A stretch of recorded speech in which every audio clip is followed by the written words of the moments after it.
all so much for joining our information session. I did want to let you all know that the rest of this information session will be in English, but if you prefer a Spanish language resource, we do have a Spanish language information session on our Spanish website. If you go to our website, citizensclimatelaw.org, and either add /ES or toggle the language on the top, we do have Spanish language resources if you prefer. And then moving into the call, my name is Sarah, and I am one of your hosts today. I work in membership here at Citizens Climate Lobby, and I started volunteering with CCL as an undergraduate student, and was really lucky to find them in one of my undergraduate classes. Now I work here, and I just finished my master's in climate science and policy at the Scripps Institution of Oceanography. Also on the call, we have the wonderful Ellie Sparks. Ellie, would you like to introduce yourself? Sure, thank you, Sarah. So I am the Director of Field Development, and I also started as a volunteer with CCL. That was a decade ago. I started the first chapter in Virginia, right here in Richmond, Virginia.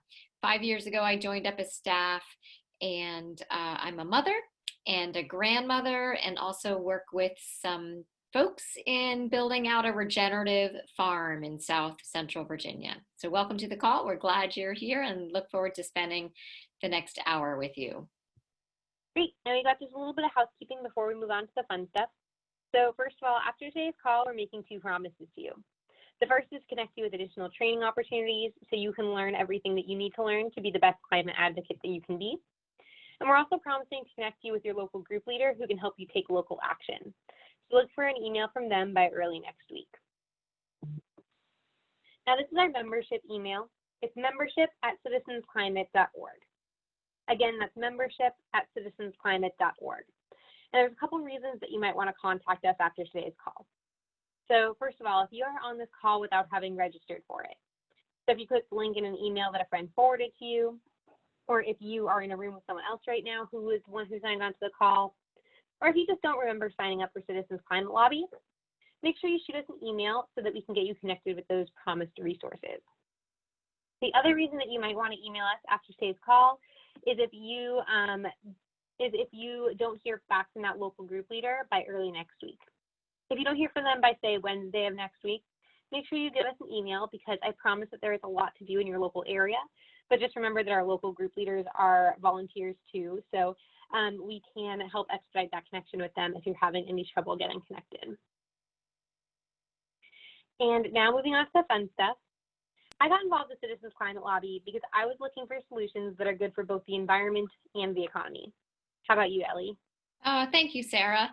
So I joined up with CCL because I was thinking about my children who were then in middle school and concerned very much about their future. And like I said, I've got a granddaughter now. She's 20 months old, and it's my commitment to my granddaughter and my children that keep me going today. Now, you on the call with us tonight, we can imagine that you realize that man-made climate change is very real and threatening us today. You are looking for a way to help out, and you probably realize that at this point we need a systemic change, and you have a hunch that Congress might be a key in moving us from high carbon to low carbon energy. At CCL, we've got a couple of things going for us, and we think these things will help you to meet your climate goals. So first, there is a bill in Congress that we support. The bill has been vetted by scientists, reviewed by policy experts, and assessed by independent economists. Number 2, we've got a proven methodology for working with Congress. And 3, we have a founder with strong values and guiding principles. So we will tell you a little more about our founder, the bill, and our methodology. During the second half of the call, we will make plenty of room to answer your questions. I wish I could have introduced you to our founder, Marshall Saunders. In a way, you will get to know him because his DNA runs deeply through our organization. Marshall died this past winter in between Christmas and New Year's. Since I cannot introduce you to him, I will tell you a little about him. So Marshall was a businessman who, like all of us, has something in particular that inspires his action on climate. Marshall had dedicated 3 decades to the effort of eradicating poverty. He had devoted his time, talent, and treasure to specific programs designed to help poor people launch small businesses. When Marshall first learned about climate change, he recognized that global warming already threatened poor people and was undermining the efforts that he, and so many others had put into helping people rise from poverty.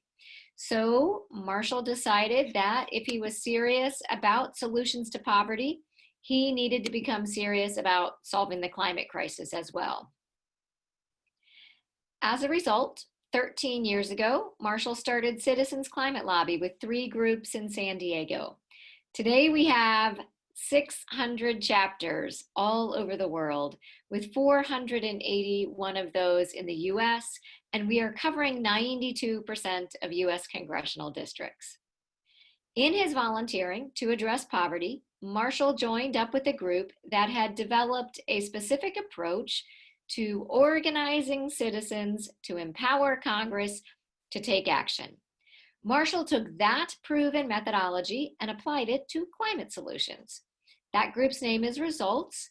We've expanded on that methodology and we'll describe that to you shortly.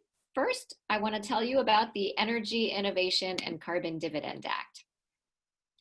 Late in 2018, both the House and the Senate introduced the Energy Innovation and Carbon Dividend Act with both Democratic and Republican sponsors. The bill in that lame duck session of the last Congress was a great step forward, but not in play. The House then reintroduced the Energy Innovation and Carbon Dividend Act 3 weeks into the new Congress on January 24th, 2019. The bill's number is H.R. 763. Now, our Vice President of Government Affairs, Dr. Danny Richter, considers the bill to still be in play.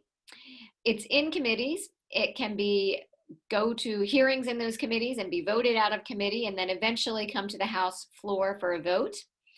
We're pretty realistic, though. Here we are towards the end of the Congress, and we don't yet have the bill in the Senate. We still are pushing forward on it this year and getting ourselves ready for next year, and we're mobilizing, and we'll talk some more about that. First, let's look closely at the current bill. So we like the Energy Innovation and Carbon Dividend Act because it works. Reducing America's emissions by 40% within 12 years, which is leaps and bounds beyond the effectiveness of any current greenhouse gas regulation. A broad range of economists and scientists support the act because it is simple, comprehensive, and effective. In addition to protecting against climate change, the Energy Innovation Act is good for people.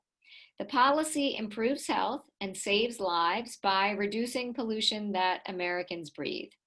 An estimated 114,000 people die prematurely every year because of pollution. Reducing carbon pollution reduces these premature deaths, helping environmental justice communities, African Americans, Native Americans, Latinos, poor white communities who are more frequently living closer to coal-burning power plants. Secondly, the dividend puts money directly into people's pockets every month to spend as they see fit, helping low and middle income Americans. Not only is it good for people, but it's also good for the economy. The bill creates job growth right here on American soil, on main streets, in hospitals, and in manufacturing.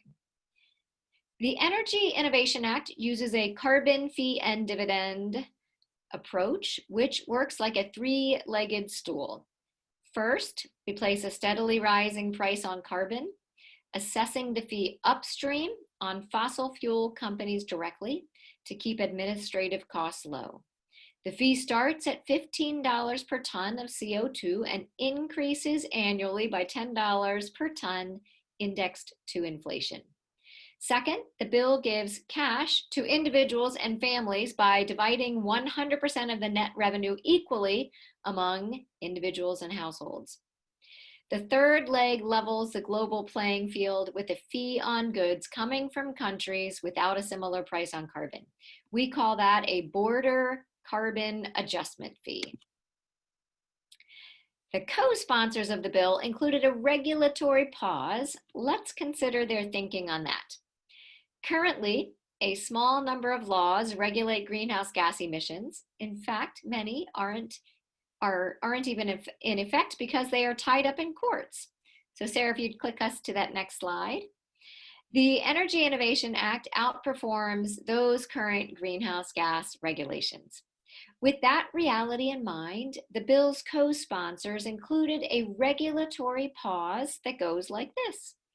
Number one, Clean Air Act and CAFE standards for cars stay in full force.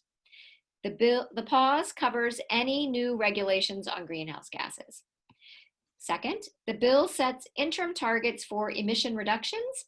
After 5 years, if annual reductions fall short of the specified targets in the bill, the fee automatically increases by $15 instead of $10 that year.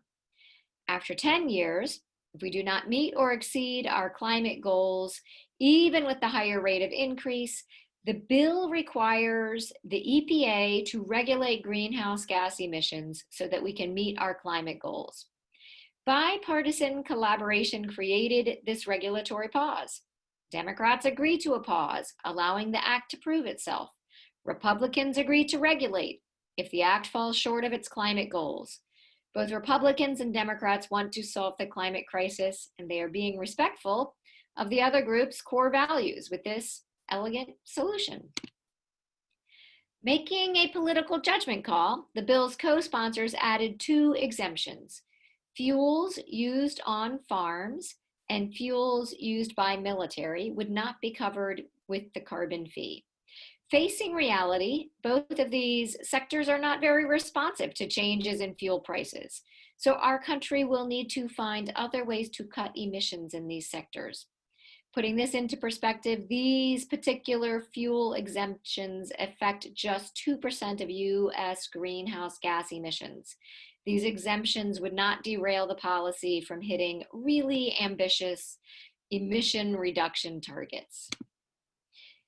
As we move forward, we continue to focus on 3 areas of support for the Energy Innovation and Carbon Dividend Act. First, we continue to grow our list of co-sponsors for the House version of the bill. We've had great success with members of key House committees joining as co-sponsors. This makes it easier for the bill to move through those required committees. We're now up to 81 co-sponsors of the bill. Second, we look to the Senate to reintroduce its bipartisan version of the bill. And third, we continue to build awareness in the media, among local, state, and national leaders, and with everyday citizens like our neighbors, friends, family members, and coworkers. If you want to learn more about the bill, after this call, you can visit the website, energyinnovationact.org. I'm going to pass it back to Sarah so she can tell us about our methodology. So Sarah, back to you. Yes, so now you're probably wondering how exactly we're going to do all of this. We've got ourselves organized in communities across the country where our volunteers work as teams within local chapters. We divide and conquer, focusing on 5 areas of political leverage, which we call our 5 levers of political will. They are 1, lobby in Congress, 2, media relations, 3, grassroots outreach, 4, grass-top engagement, which is endorsements and coalition building, and last but certainly not least, group development and organizing. And I'll walk you through how each of these function within a chapter. First, we have a lobby team or committee. In a chapter, you'll find about 4 to 5 volunteers who meet regularly with a member of Congress. They meet both in DC and back in the local community, often several times a year. Given our current situation, our lobby volunteers will meet with our members of Congress via video conference or phone conference. In between those meetings, we have a special volunteer whom we call a CCL congressional liaison, and this volunteer touches base with their staff more frequently. All of this work helps us build relationships with members of Congress, and the work of the entire chapter goes into making these meetings effective. For example, the media team coordinates the effort to write and submit letters to the editor. we are pretty good at getting those letters to the editor published in local newspapers, which helps members of Congress see the growing political will in the district or state. Many of our letter writers will go deeper by writing op-eds, which allow for a longer piece of writing. Often, a team of CCL volunteers will meet with the editorial page editors of a local newspaper, and as a result of that meeting, the newspaper endorses the Energy Innovation and Carbon Dividend Act. When a newspaper that endorsed the member of Congress in their election also endorses our bill, it sends a powerful message to that member of Congress that they will have their back if they come out in support of our bill. And prior to the pandemic, our volunteers secured handwritten letters from constituents seeking leadership from members of Congress. We would hand deliver those letters in our face-to-face meetings in these impressive stacks that you see here. For the time being, we've diverted those efforts to phone calls and emails. Volunteers have their friends sign up to call members of Congress on a monthly basis or send a personalized email via our website. Right now, we know that Congress is focused on COVID-19, so a lot of our calls and emails thank them for that effort. In many chapters, we also have a team dedicated to presentations about the Energy Innovation and Carbon Dividend Act. Some of our outreach volunteers line up the presentations, and other volunteers go and give those talks. More volunteers still will go with that presenter to network with the audience before and after the event, so it really takes a team to give a CCL presentation. Many civic and faith groups have moved their meetings to Zoom, and we've been a part of that transition, giving presentations just like this one. And members of Congress consistently tell us that they need to hear more from the local leaders in their community. So we've been out there seeking endorsements from local and building relationships with local leaders. Sometimes we focus on a specific industry. For example, we've had a lot of fun securing letters of support from breweries who really care about maintaining the right temperature to grow hops. On the bill website, you can see quite a long list of breweries that endorse the Energy Innovation Act. So leaders can make an online endorsement via the bill website, or they might agree to join a lobby meeting or share their eagerness for climate solutions with a member of Congress. I remember hearing a story about a group of CCLers who took their local brewmaster into a meeting with that member of Congress. When the brewmaster described the importance of a stable climate for growing hops and making beer, it finally seemed to click for them why it was important in their district to address climate change. And there absolutely has to be a team in each chapter to keep everything together, which would be the group development team.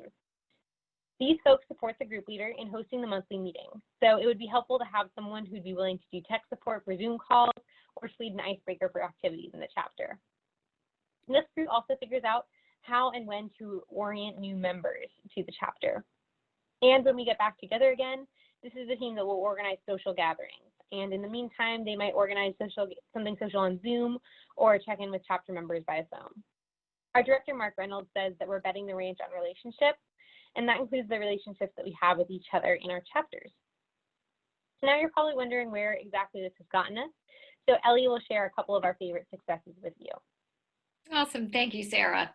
So this past June, our volunteers held 434 virtual lobby meetings on Capitol Hill. That's 81% of congressional offices. We advocated for the Use It Act, which subsequently became part of the Senate NDAA, which then passed the Senate. We advocated for the Reclaim Act and the BEST Act, and both of these then became part of the House Infrastructure Bill, which then passed. Of course, we advocated for the Energy Innovation Act, plus a handful of supporting ask bills. Of the 69 members of Congress who became co-sponsors of these bills after our lobby days, 61% of those were asked by CCL volunteers to co-sponsor, and an additional 12% joined after getting a Dear Colleague letter, which we also helped promote. We worked with other organizations and with members of Congress, and together we had a significant impact on building co-sponsor lists and getting bills into larger packages in both the House and the Senate.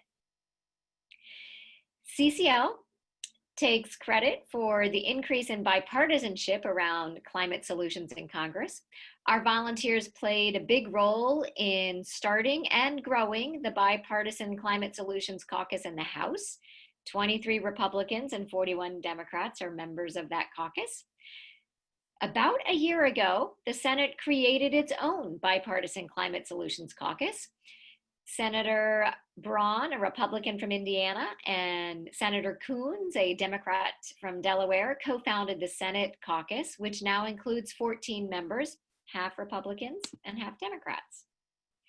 In July of 2019, the U.S. Conference of Mayors passed a resolution that urges the United States Congress to pass legislation that imposes a price on carbon emissions sufficient enough to reduce carbon emissions in line with ambitions detailed in the Paris Agreement on climate change. Our volunteers played an instrumental role in advocating and activating their mayors. And in fact, inspired by our volunteers in Salt Lake City, the Honorable Jackie Biskupski led the charge in creating and passing the resolution. Republican and Democratic mayors support a price on carbon to reduce emissions. We've had volunteers in Canada nearly as long as we've had in the US. Our founder met several Canadians while training as a Climate Reality Project presenter. These volunteers lobby in Canada throughout the year, and as we were growing in the US, many of our Canadian volunteers would come to DC in June and November to join us in lobbying on Capitol Hill, where they shared the Canadian perspective. We in the US are grateful for their fellowship and proud of their success because Canada now has a national carbon fee and dividend policy. Announced in 2018 and launched in 2019, Canada now prices carbon and allocates revenue to households. Kathy Orlando was one of those volunteers who joined up a decade ago. Kathy now serves as our international outreach manager, so if you are in a country outside of the US, you will likely hear from her or one of her team members. Kathy says those of us in provinces with the carbon price are getting our rebates. We wait on pins and needles to find out if the Supreme Court will allow the national carbon pricing policy under the Constitution, and we focus on improving Canada's national carbon pricing policy. Kathy goes on to explain the tweaks we'd like to see to the Canadian carbon fee and dividend policy. We in the US say, thank you, CCL Canada, for demonstrating that a national carbon fee and dividend policy is entirely possible. Now I'm going to turn it back over to Sarah to talk to us about the current issues and how we in CCL are facing the reality we have today. So Sarah, back to you. Yes, so CCL wanted to address how we are operating in light of today's current events. Our community at CCL, from our staff to our volunteers, are deeply saddened and angered by the most recent incidents of violence, racist violence in America. Most recently, the undue violence committed against Jacob Blake. CCL denounces these incidents themselves, as well as the chronic injustice that plagues America and harms communities of color every single day. Our mission is to build the political will for a livable world, but it is clear that for many people of color, America is a far cry from livable. And this feels too obvious to say, but unfortunately necessary. CCL knows that Black Lives Matter, and we support racial justice and those who fight for it. We also hope that you and your loved ones are staying safe in light of COVID-19. One of our core values at Citizens Climate Lobby is integrity, which is that we consult experts and use data. The experts and the data are clear that social distancing can help us slow the spread of the virus. So to help flatten this curve, we've encouraged our chapters to not hold or participate in in-person meetings in the near future. However, this does not affect your ability to join us as part of a group of vibrant, active, and engaged volunteers. We already encourage many actions that can be done from home, like connecting with your members of Congress or writing letters to the editor. We also host a conference calls and video chats like this one that you can join from home. And on these calls or chats, you might meet with your member of Congress and their staff or other volunteers or local leaders. We also provide lots of online training, which I'll talk about a little bit more coming up, but know that together we can solve the climate crisis while flattening the curve of coronavirus. And last but not least, before we open it up to questions, I wanted to talk to you about the resources that we have for you and what your next steps moving forward with CCL might look like. We're going to send you an email after today's call with some recommended next steps for getting involved with CCL. And that email will include information about the Climate Advocate Training. This training goes deeper into our methodology to give you some of the basic tools for getting started. And it's really a cornerstone training for all of our members. And this training is given in person when we launch new groups and at all of our conferences to make sure that everyone's up to speed before they go into lobby meetings. You can register for it on our main website, citizensclimatelobby.org, right next to where you registered for this call. And we do offer this training live twice a month, one day session and one evening session. But if you can't make either of those, we do also have a recorded version. And from there, we have lots more ways to get involved in CCL. There are a lot of different paths that you can take to get involved depending on what you're looking for and what you're interested in. I'll walk through a couple of those now, but know that you do not have to pick one of these options. These are not mutually exclusive. We just want to give you a feel for the different kinds of options that are out there. So as you listen to these, get a feel for what kinds of things meet your interests and approach to getting involved. So we'll start with Community, which is our volunteer communications and training platform. And we're starting here because it's going to be a hub for a lot of the resources that we talk about. In the very first email that you ever received from CCL, you received a username and password to Community. And we encourage you after this call to go log on and start to check it out. If you prefer a self-guided approach or already know what topics you're interested in, feel free to dive right into Community. Under the Resources and Training tab, you can access training videos, skill building videos, informational videos on everything having to do with CCL.